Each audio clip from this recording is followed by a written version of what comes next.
अस्सलाम वालेकुम रहमतुल्लाहि व बरकातुहू। ज़िया रसूल भाई हैं जी। अस्सलामु अलैकुम रहमतुल्लाहि व बरकातुहू। मुफ्ती साहब की बारगाह में सवाल है कि अगर कोई बंदा खुदकुशी करता है तो क्या वक्त का इमाम उसका जनाजा पढ़े, उसकी गुलखानी पढ़े? इसके बारे में शरन क्या हुक्म है?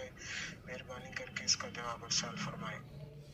अस्सलाम वालेकुम रहमतुल्लाहि व बरकातुहू। खुदकुशी करने के बारे में आपने सवाल किया कि उसका खुदकुशी करता है क्या नमाज जनाजा पढ़ी जाएगी? जी, नमाज जनाजा पढ़ी जाएगी। उसकी कुलखानी, इसाले सवाब के जितने भी प्रोग्राम हैं उसके लिए किए जाएंगे। ये जो उसने किया है ये उसका अपना फेल है, इसकी सज़ा उसे ज़रूर मिलेगी, बहुत सख्त सज़ा है इसकी।